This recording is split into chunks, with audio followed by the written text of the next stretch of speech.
everybody, welcome back to the YouTube channel. We are celebrating Hispanic Heritage Month, and in this video, as you can see, we are highlighting some amazing Latinos in the space. So alongside me is my co-host Dora, and we're going to be asking these women some deep questions and some fun questions and just a whole bunch of different things to share their journey into tech. So with that, I would like to also share why we're doing this video. Personally, I was adopted in Costa Rica, so having community is absolutely very important to me, especially coming into the tech space, where sometimes we don't always see people that look like us or share our experiences and backgrounds. So that's why we're bringing this here. I wish I had this community when I first started about 2.5, 3 years ago now at this point. So I'm really excited to have every one of these amazing ladies talk about their journey into tech. And with that being said, I'm going to pass it to Dora to introduce yourself as well. All right. Hey, thank you, Megan, for that. I'm Dora. I am a Texan, first and foremost. I'm also a Marine veteran, and I am repping Mexico. I've been in the Salesforce space for about a year, and I came in through the Hiring Our Heroes Fellowship. I'm going to pass it off to Amarilis. Yes, Dora. Like she said, my name is Amarilis Diaz, or Ama. I'm originally from Puerto Rico, the northern coast, so Arecibo, representing here. And then I moved to San Francisco about like 6 years ago at this point. So definitely, I think that was a step for me, even though I wasn't truly aware of that I was moving into tech. But yeah, definitely something that was very present. Of course, Salesforce is a huge presence in the city. And at the time I was a student and as well as a restaurant server. So I was exposed a lot to the community of like Dreamforce and a lot of this tech boom. So I could not see it. And for the most part, I would say what I made that shift was when I applied to an upskilling program back in 2019, sorry. And I think my career took from that point forward. Well, I'm Claudia, and I'm in Brazil, São Paulo, and I moved into the tech space a little bit by accident when I was doing sales operation for a marketing company that was selling a marketing automation product, and that was 5 years ago. And I learned there that there was other more than sales and customer service, and that was an interesting experience for me. And when the pandemic hit a couple of years back, I was out of a job, and I decided to upskill in something, and I came across Salesforce. A friend recommended Supermoms, which is a nonprofit company that empowers moms into well-paid and flexible careers into Salesforce. And after I took that course in 2020, I got certified, and I've been a Salesforce administrator since. Prolonging myself, I'll pass it to Joconda. Thank you, Claudia. Good evening or good afternoon for everyone. My name is Joconda Milan. I am repping the Dominican Republic. Oh, girl, okay. I had to do it. I have to have it ready.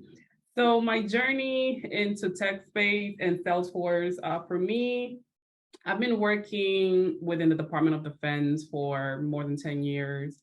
I am a Navy veteran, military spouse. I've been working in system administration, technical support for a while, but being that I am a military spouse, and I move often, it was difficult to keep a job because I always had to move. I was not aware of a community where you can take your job with you, right? And then when we moved to Florida in 2019, what happened? COVID happened, and I was unemployed in Florida. I learned about Salesforce and into it. And I thought to myself, this is very similar to what I do at work, system administration, technical support. So I started digging into Salesforce, and I was like, oh, I really like this. This is fun. And then what really kept me here was just the amazing community. This has been the best community I've ever been part of. Now I'm working as a Salesforce business analyst, and I absolutely love it. And I just want to share this with the world because there's just so many opportunities, especially for women. Just like Claudia was saying, this is a very inviting environment for females working in other tech communities. It wasn't as inviting for women So I'm just glad to be here, and I'm glad to be sharing this with everyone here. First of all, echo what everybody said. It's amazing to be a part of this panel with such beautiful, colorful faces representing our community. So really powerful, really impactful, and really humbled to be here. So I am Jahaira Rivera Fernandez for short. Everyone calls me Yaya. And I am a principal consultant solution architect at Slalom on the financial services team. And my journey to tech was absolutely non-traditional as well. I was a midlife career changer coming from the insurance industry. Kind of the typical, started in the mailroom, worked my way up the ladder, and have done everything from customer service to business development, underwriting, and sales. I was introduced to Salesforce by, ironically, another Latina, Selena Suarez, the founder of Pep Up Tech. So when I moved to a new town, we just so happened to have our kids in the same preschool and met at one of the events, and our families became friends, and over play dates, she kept telling me about this thing, Salesforce, that she was doing, and this, nonprofit that she was building, Pep Up Tech. And, to be honest, it sounded like a whole big pyramid scheme to me. I had worked so hard to where I had gotten an insurance after 19 years of being in there that I had no interest in starting all over. And then fast forward about a year or two of us being friends, couple of things happened. I found out that one of my male colleagues was like making $20,000 more than me with only 4 years experience in the industry. By then I was 19 years in. And at the same time, Pep Up Tech had actually been at the main keynote, Mark Benioff's keynote at Dreamforce 2018. And until then, I hadn't really taken things seriously. But then when I saw them on that stage speaking to Mark, I was like, maybe this is something I need to consider. And I went ahead and I decided to take the course, right? Fell in love with the platform, fell in love with how I could translate that with my industry experience and leverage that. And before the course was even finished, I ended up quitting my job cold turkey and going full force with learning Salesforce. We make plans, God laughs. My husband ended up losing his job 2 weeks later. And so I had one of two choices: get certified to up my chances of getting a job, or go back to insurance, which would have been easy for me to grab another job. Got certified within 10 days, got my job within 30 days, completely unheard of. But what I did was leveraging my background, and have just been in the space ever since. And, to what Jaconda was saying, that it's amazing community. That's what's kept me here. That's what's accelerated the career. That's why we're all here. It's been such a great, safe place to nurture, a high paying career for people that look like us. So, well, I want to say thank you so much, Megan, and everyone else, for this amazing opportunity. I'm really excited. So yeah, my name is Eliseida Gutierrez. A little bit about my journey into the tech space. I used to work for Oakland Unified School District before pivoting into the tech space. So I did a bunch of administration work there. I was really passionate about that work there.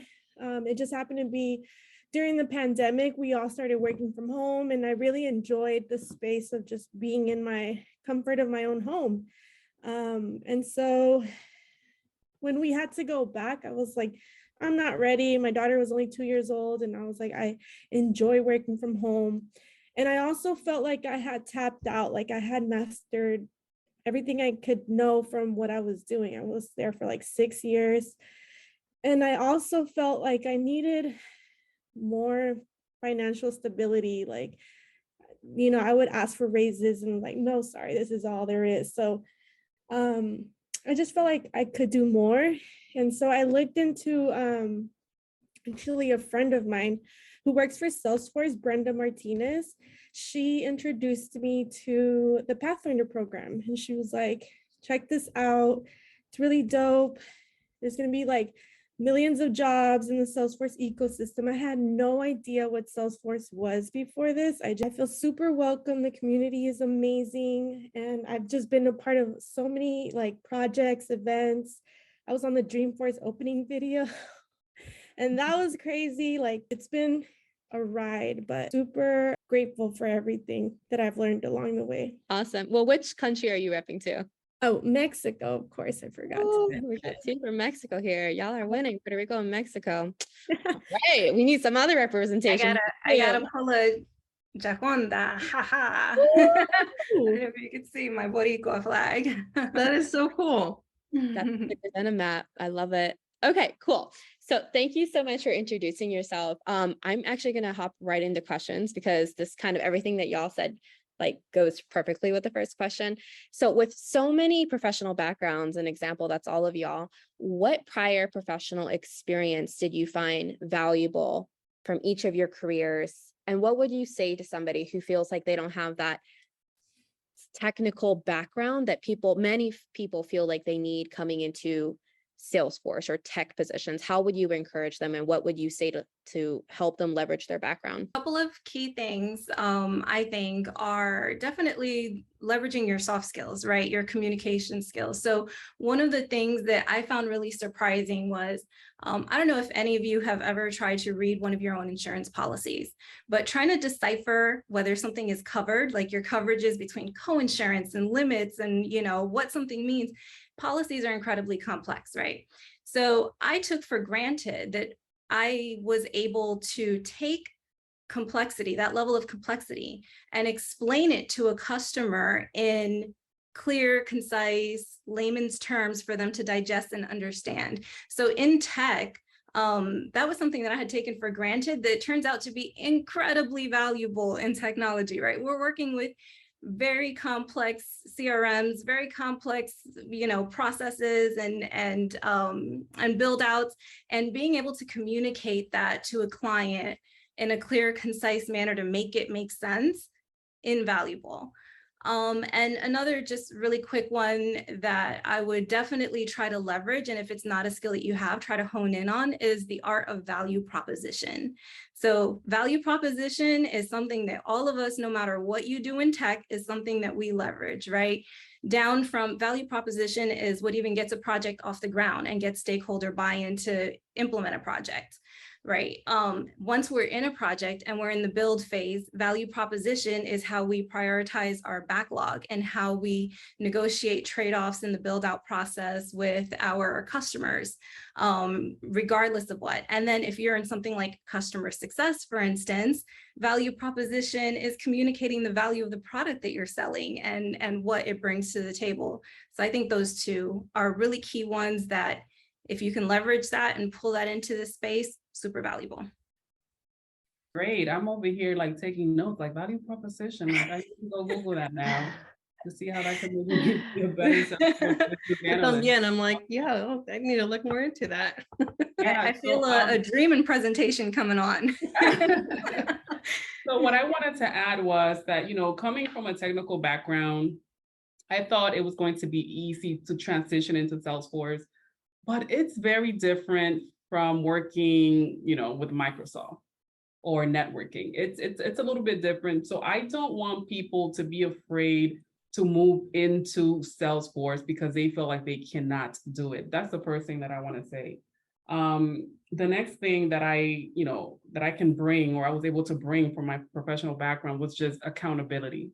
You need to be accountable for your projects and the services that you provide your client.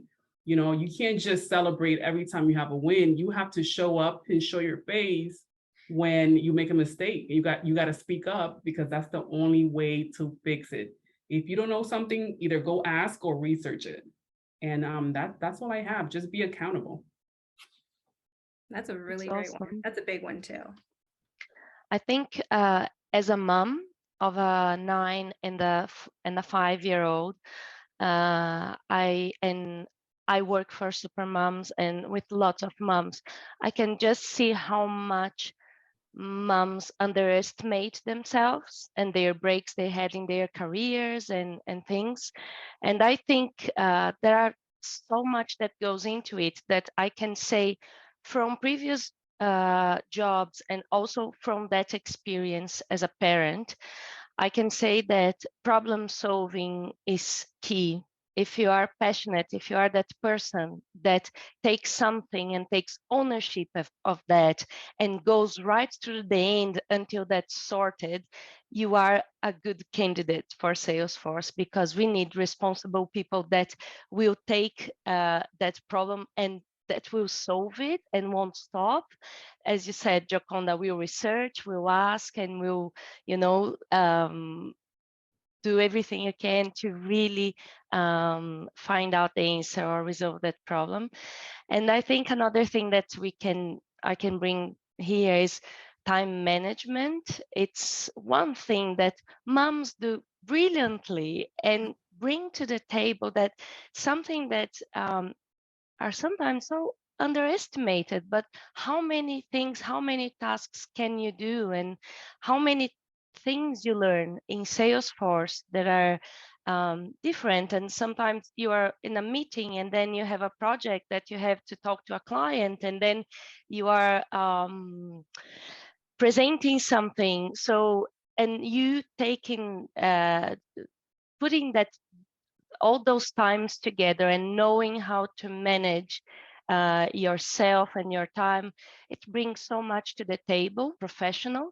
I'd love to piggyback on what you said about problem solving. I think a lot of, at least for me in my role, like for client success, for customer success, it has a lot to do with like being a social butterfly, like being able to talk and foster and grow relationships with your clients and with your coworkers.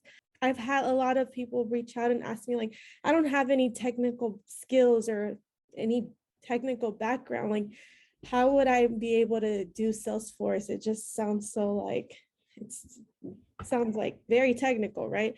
I'm like, yeah, but on top of it, just being technical, you also have to be good at talking to people. I think what I was trying to say for that one resonates with what Eliseda was saying about customer service, but more towards like the customer experience, and how personally, for example, when I was a restaurant server, I had to really pay attention. If I have a person at my table that is allergic to this or any of these things that might sound silly, it would be really difficult to fix that situation if I serve this person with peanut allergies a plate of peanuts. So not don't try to like downplay the skills because they may seem like, oh, I was a restaurant server, that's really lame, or not at all. You really have to own your story and proud of it, no matter how different it is, because nobody else is gonna like live it or tell it. So that's my 2 cents.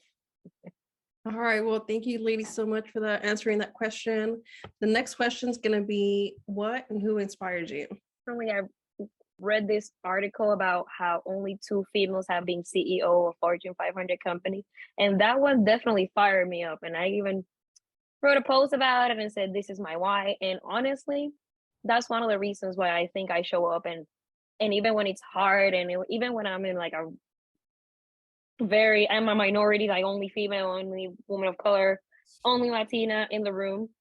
And I don't always feel discouraged, but when I do, I try to remember like, well, I'm going to stick around and I'm going to make room for bringing another person. So this feels more comfortable, and I'm going to stick in just to make sure that I bring someone with me, and that we can really make this a nice place to be in. So that's what inspires me and fires me on. For me, the person who inspired me is Brenda Martinez. She really just put me on. Like, she told me about this opportunity, and not only that, but just extended more resources. Like, do you want to meet? Like, if you have questions, we can talk about what it is and what that means. And I know it sounds like this and that. And I was like in a vulnerable state. Like, I don't know what Salesforce is, but I want to learn. Can you teach me? And she made me feel comfortable. And the people that I've known to work in Salesforce are white, like they don't look like me. So this was such a big opportunity that I was like, I can't let this pass up. Like, this person, he seems so real. And like, we're from Oakland, like, we grew up in the hood, and she has parents who look like my parents, and cousins and primos and primas. And so I'm just like, okay, if she's there, like, I know that I can make. Something Eliseda just said that really is kind of the purpose of what draws my inspiration to is sort of that concept that representation matters, right? You got brought in by a Latina and you want to inspire others. So when I think about what inspires me, I have a 9-year-old daughter of mixed race. I have a niece who is 14 and she's like a daughter to me. She's actually my first daughter. And so the concept, we come from humble beginnings, like you said, right? Super humble beginnings. First generation mainland on my dad's side, second generation mainland on my mom's side. I'm the very first person in my entire family to have a 6-figure salary and a professional job at this caliber, right? To have, you know, this sort of professional success because of this ecosystem, right? So the representation for what that means to my daughter, to my niece, to those that are around me watching me, like that's my inspiration. The same way that I was inspired 4 years ago, like a panel like this was not happening. 4 years ago, we had, you know, Selena Suarez, who obviously founder of Pepotech, one that brought me in here, Stephanie Herrera, and I mean, you could count them on one hand, the Latinas that were in this space doing this thing. And, you know, they're kind of the ones that ushered the way to get me in, or us in. And then, and at my very first big Salesforce event, which was TDX 19, I saw Susanna Plaisted, who was formerly Susanna St. Germain, who is lead architect evangelist at Salesforce. And she's the reason that I said, hey, when I come into the space, I want to be an architect, right? So representation matters. So I look at what me being here means to the people around me, what a panel like this means to our community.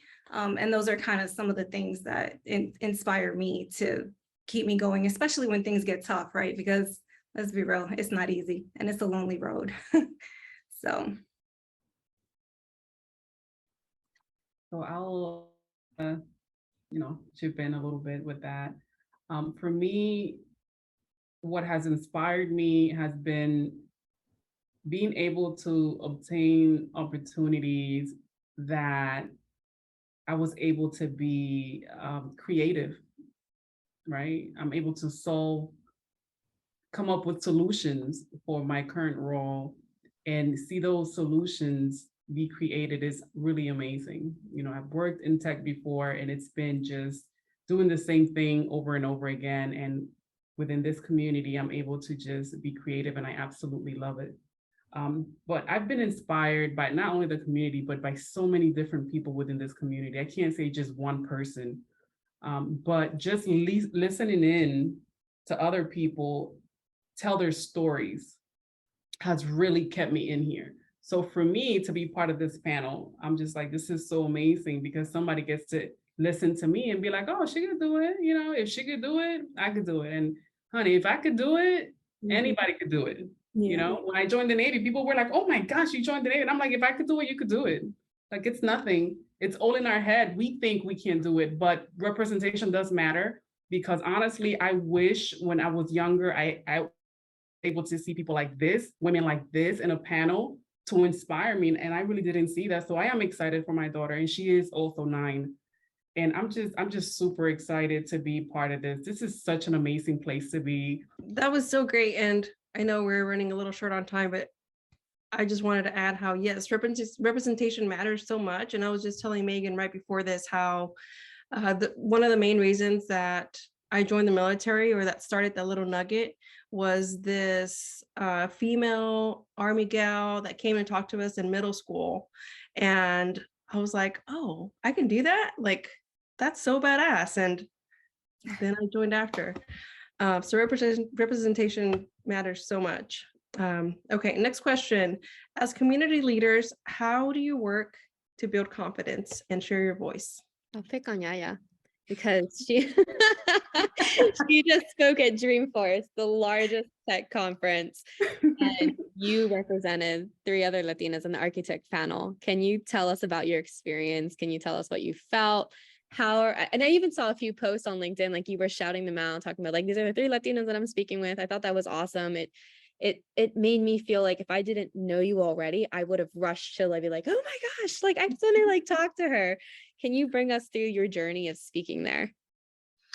Yeah, so that was definitely a whirlwind experience, and talk about nerve-wracking. That was a completely nerve-wracking experience. But going back to what we were saying about representation mattering, right? How important to be able to see Latinas in the biggest tech conference in the world, on that stage with the co-founder and CTO of Salesforce, right? Crazy.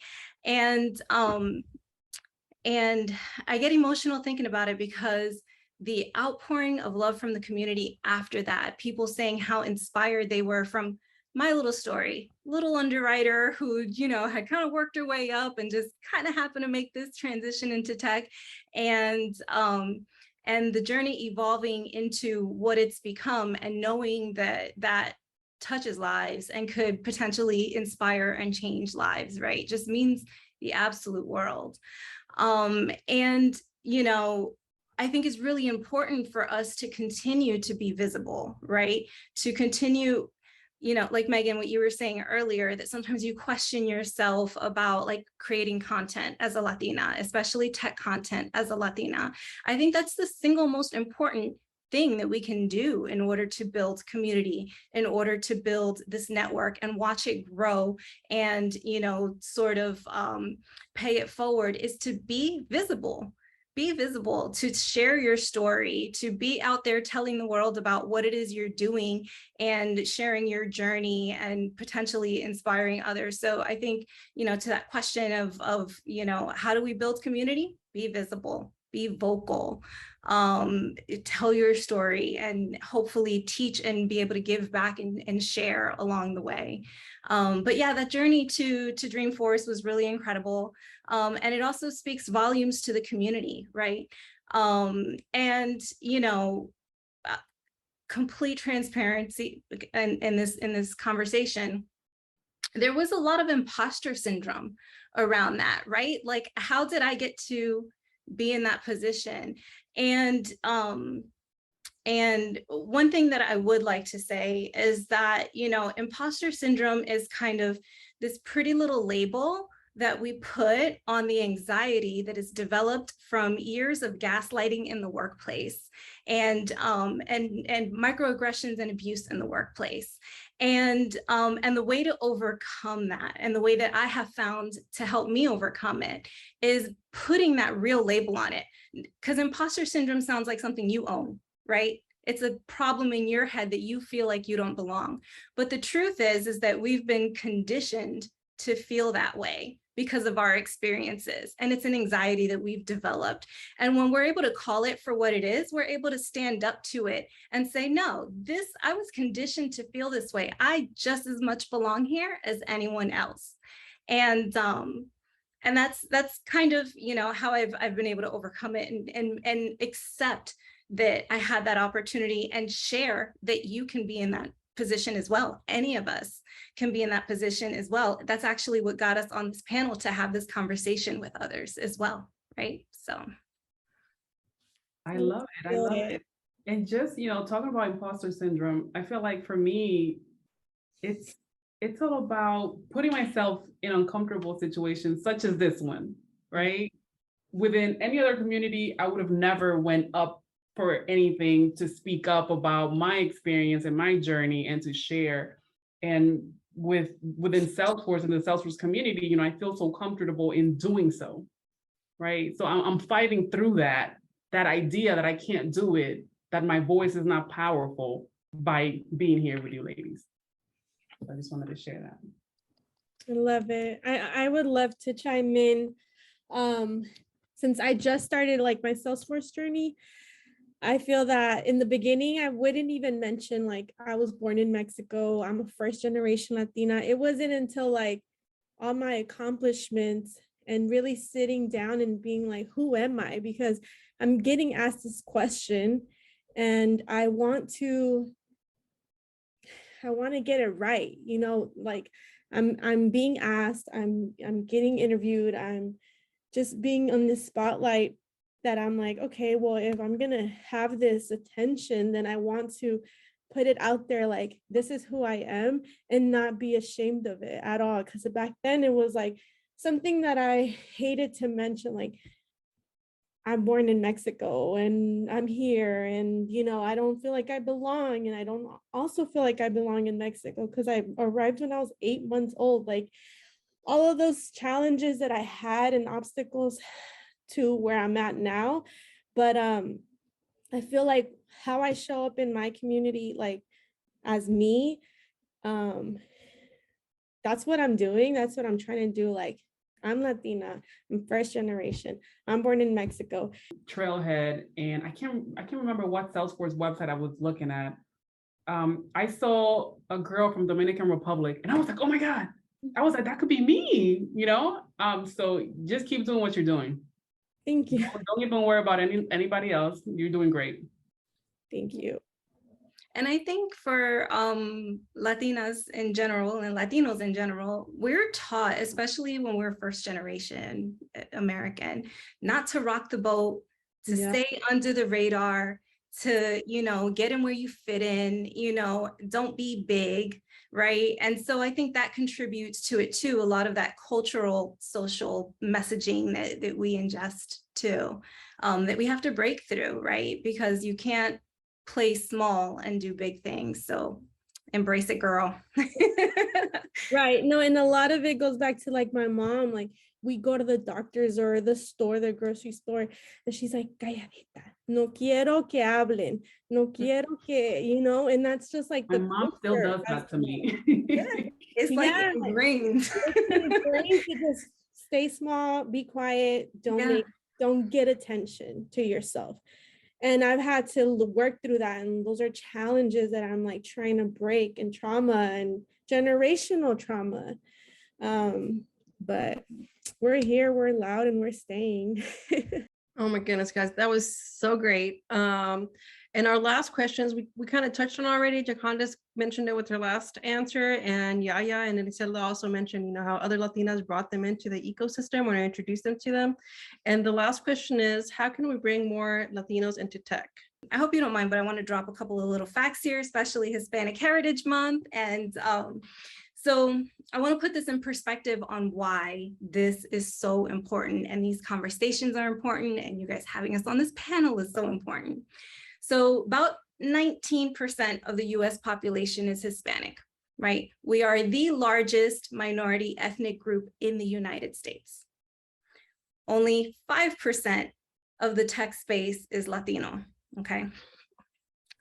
Now, we've got 26% of the workforce that is women, and only 2% of those women in the tech space workforce is Latina.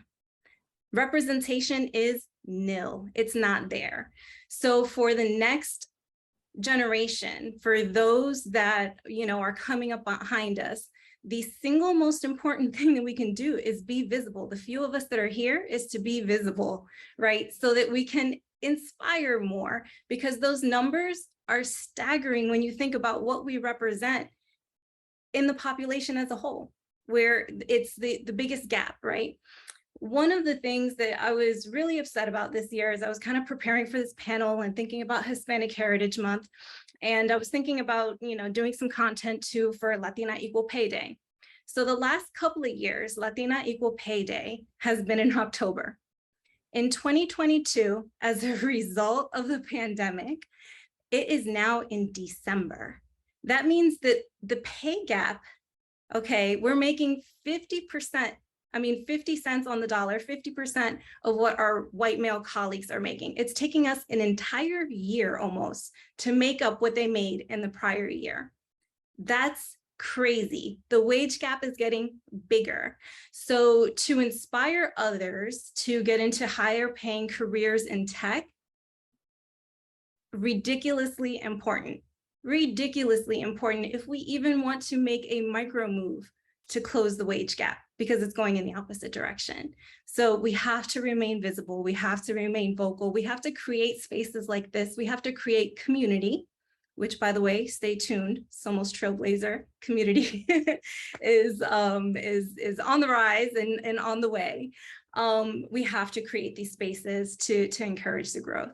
I like that so much, guys. And I think it's something so different and refreshing with Salesforce versus other organizations, and something super important, like the red flags. They've been really popular, and they've been all over social, especially with the pandemic, about how you identify right off the bat when you're like, this place is funky, or this place doesn't feel right, or I don't feel welcome here. And that trickles down to a lot of other things, like just not being happy, or not having work-life balance, or so on and so forth. So maybe that importance of us being present, us being here, us paving the way for other individuals to not feel out of place, or that anxiety, or having these things that really affect you in your work and your personal life. So just staying, like, taking care of ourselves in the sense of like staying like aware, and just keep in mind when you see a red flag and just call it out. It's uncomfortable. It's an uncomfortable conversation, and it will happen, no matter, even in the place that you love to be at. But just advocate for yourself, and just, we got this. We're gonna take over. Agree with the panel. Just be visible, like Yaya said. And something that has helped me a lot has been people sharing salary information with me. You don't necessarily have to just do it in an open panel like this, but on a one-on-one conversation with people. I'm learning what the average salary is within this community that I would not normally, pitch during an interview. A number that I would never say myself, like, oh, like, no, that's too high for me. But just being able to talk openly with other professionals, whether it was men or females, you have to be able to share that information, because why are we keeping it a secret? Why is it a secret? And this is the issue. This is the issue why women are falling behind, when it comes to salary. So let's be open about it. Don't share it with the panel. But if I'm talking to you on a one-on-one, you might say, well, I don't want to tell you how much I make, but around this number, because that really helped me get to where I am right now. So the way that we encourage others and Latinas to come into this community is, again, being visible, sharing salary information and pulling hands. Because I needed that out of college. I needed somebody to be like, no, you coming over here and this is what we're learning. Why not? Sometimes we need that, because we, like everybody said here, we're just so used to just the minimum. Growing up in communities like Oakland, like Harlem, you are not around high-paying professionals like doctors and lawyers. So you're not inspired by people like that. You're inspired by, like, oh, this person, she's been working here for 20 years and she just got a $5 pay raise, right? Yeah. So let's be open about things. We can't all be barbers and do hair. We can't be in the salon, what I'm saying, blow drying hair all day, because this is what our community does. We're so used to seeing our community members like, oh, she has a salon and she's making a house in DR. And then so to us, that's like, oh, that's Mecca right there. Yeah. But there's just so much more. So let's keep inspiring these girls, these ladies, and oh my God, I can't stress enough. Please network, please talk to people. And of course, sharing your time is very valuable. Like, we're all sharing our time here. I could be in bed right now, Yeah. Because this really matters to me. And that was so important too, the sharing of information. I'm so glad you said that, right? Because we kind of skimmed over that one, but that's so important. Like, I would not have seen any of what I make, or have even thought I'd be able to get any of the opportunities, had it not been for other people, other Latinas, sharing that juice with me, like the real tea, like what it really is, what we can really make, what opportunities are really out there, and how to make moves to get there, right? So sharing, and we come from, I'll speak for myself, but probably speaking for all of us, that we come from a culture where we hold our information. Sharing information is the only way we're going to be able to pull each other up and out of this as well. So that was big. All right, I think that's gonna wrap it up for now. And I have a big announcement. that's going to fulfill a lifelong dream for me. I want to let everybody know that they're getting a brand new car. Woo!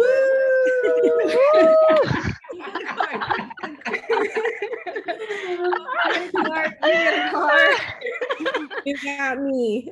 I'm half joking, but all right. Lived out her Oprah dream, y'all. So this is big. This is big. Thank you. Thank you. Cristina, her Cristina dreams. Yes. Perfect. Well, I'm gonna just end it here, but thank you for everybody. So for the audience watching, for everybody watching, you heard their story, you heard what they had to say. Most importantly, you have people that have perhaps gone through what you've already gone through, or you will go through what they have. So every one of these ladies, you know, they said it, be loud, be proud, and own your growth. Lastly, keep showing up, because somebody out there needs to hear your story. They need you to hold out your hand, just like we were mentioning earlier. Somebody wants to grow, so be that somebody to help them grow. And also, please connect with these amazing ladies. Like they said, their DMs are open. And I just want to especially say thank you to the 7 of you all for being on here and being a voice. So thank you so much. Thank you. Thank you so much. Thank for you, having us. Megan. Thank you, everyone. Thank you. Thank you for doing this. Obrigada.